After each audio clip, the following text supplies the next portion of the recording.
Merry Christmas. ये बताओ Christmas का मतलब क्या है? ये अपने त्योहार छोड़ के तुम ये फर्जी अंग्रेजों के त्योहार मना रहे हो, क्रिसमस क्रिसमस टाइप घटिया चीजें सब हटाओ इसको। There is no Christmas, there is only Diwali, Rakshabandhan, Dussehra, घूसाबाजी और नाग पंचमी। समझे? ये क्रिसमस थोड़ना है। तुमने कभी नाग पंचमी मनाई है? हैं? सांप को जाकर दूध पिलाया वो तो मनाया नहीं है।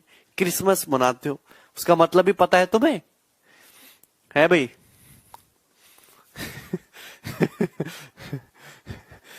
दिनेश कह रहे no enjoyment after getting CHSL job. देखो ये तो कड़वी सच्चाई है, मैं तुम्हें गवर्नमेंट जॉब की सच्चाई बताता हूं। खुशी 1 महीने तक की है। पहली तनख्वाह की 30,000 रुपए अच्छा लगेगा, इधर उधर खर्च करोगे। दूसरी तनख्वाह थोड़ा थोड़ा अच्छा लगेगा। तीसरी तनख्वाह से तो वो 30,000 रुपए नॉर्मल लगने लगता है। 30, 50, 60, 70, 80 जो भी गवर्नमेंट जॉब से आ रहा है। फिर होने लगती है बोरियत, क्योंकि गवर्नमेंट जॉब आदमी को लिमिटेड कर देती है। आपको न इससे आगे सोचना है, न इससे आगे करना है, न इससे आगे कुछ कर सकते हो। तो वो इंसान के अंदर ही होती क्रिएटिविटी, कि जो आपका वर्क ऑफ नेचर है वो तो आपको यहीं पर ठहर देगा कि तुम्हारा ठहराव यहीं तक है। बाकी जो प्राइवेट जॉब होती है या खुद का बिजनेस होता है, वो बिजनेस भी आदमी को आगे एक्सप्लोर करवाता है। लेकिन गवर्नमेंट जॉब में क्या है कि आदमी खुद ही एक्सप्लोर करता है। जैसे तुम टीचर लोगों को देखते हो, जो सरकारी नौकरी वाले टीचर होते हैं, उनकी जिंदगी ना थम सी गई है, ठहर सी, कोई एडवेंचर नहीं है ना? तो वैसे ही हो जाता है। तो अगर आप तो खैर यंग लड़के हो, कुछ ना कुछ नया करना, वरना गवर्नमेंट जॉब से 3-4 महीने से ज्यादा ऊपर कोई खुश रहा नहीं है। ठीक है, पर जरूरी है, लगनी बहुत जरूरी है। ठीक है?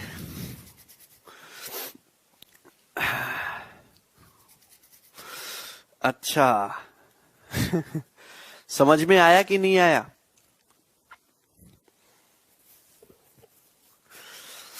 फिर भी सर, लड़की का बाप सरकारी वाले ही लड़के खोजते हैं। लड़की के बाप को लगता है डर, क्या पता कब मामला गड़बड़ हो जाए और बेटी को रोटी खाने को भी ना मिले। होते हैं बेवकूफ। Okay sir, I will follow you. बिल्कुल फॉलो मी। मुझे फॉलो करोगे तो बहुत आगे तक जाओगे। आप कितना कमाते हो सर? बेटा ये बहुत तगड़ा सवाल है। ये सवाल तो ऐसा है कि मैं बहुत सारी सरकारी नौकरी वाले लोगों को नौकरी दे दूं। हैं? उसका भी अपने मजे हैं। नहीं निकालते तो रिश्तेदार ताना देते हैं। देखो बेटा, रिश्तेदारों की बात एक कान से सुनो, दूसरे कान से निकाल दो। और कभी कभी फ्रस्ट्रेशन हो तो रिश्तेदार पे घूंसा फेर भी दो। पहले मम्मी पापा से ले जाओ दूर, कोने में ले जाओ, बोरी में बंद करो और बजाओ दोस्तों के साथ। उसको पता नहीं लगना चाहिए कि तुमने उसमें फेर दिया है। रिश्तेदार किसी काम के नहीं होते। नौकरी लग जाए बात, यही तुमने माँ बाप का पैसा ही बर्बाद करा है। तुम बोझ हो और ये हो और वो हो, कौन बाप तुमको बेटी देगा? और ये नहीं देखेंगे कि खुद का साला लड़का क्या कर रहा है। अबे पहले अपने गरेवान में भी झांक के देखो। 1 करोड़ कमाते हैं आप, बीएमडब्ल्यू आपके पास। ये बीएमडब्ल्यू वाली बात पहले फैलाई किसने मार्केट में, ये बताओ।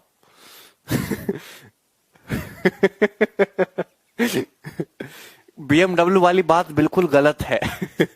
बीएमडब्ल्यू नहीं है भाई मेरे पास। सर क्या करें, नौकरी लग जाए? देखो, नौकरी लगने से और नौकरी लगने के बाद जीवन में बहुत ज्यादा फर्क नहीं है। ठीक है ना? हाँ। केवल 2 या 3 महीने का ही फर्क है। उसके बाद तो अब देखो, सरकारी नौकरी के मैं तुम्हें नुकसान बताता हूं।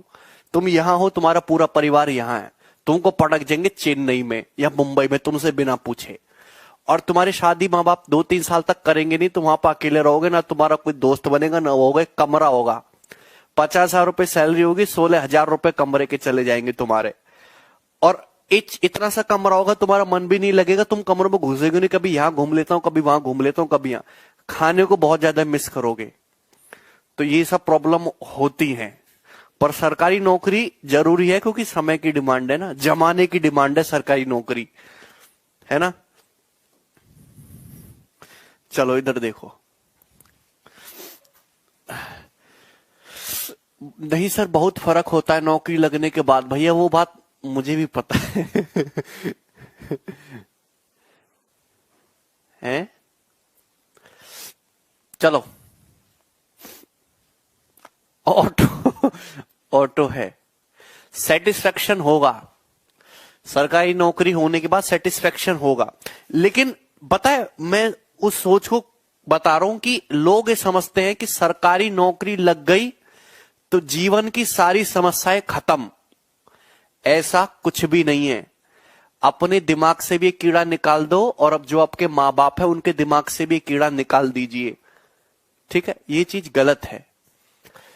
सरकारी नौकरी लगने के बाद या ना लगने से ना तो जिंदगी खत्म होती है ना रुकती है। ठीक है, हाँ, पर जरूरी है। चलो, अच्छा, ये वाला क्वेश्चन हम डिस्कस कर रहे थे पॉलीगन। पॉलीगन में मैंने आपको थ्योरी बता दी थी। मैंने बोला था कि पॉलीगन में एरिया रिलेटेड सवाल आपके एग्जाम में नहीं पूछता है। पॉलीगन में एक उसको खासकर जो है आपका एग्जाम में पूछता है वो होता है हेक्सागन को लेके। सेटिस्फेक्शन तो बहुत जरूरी है भाई।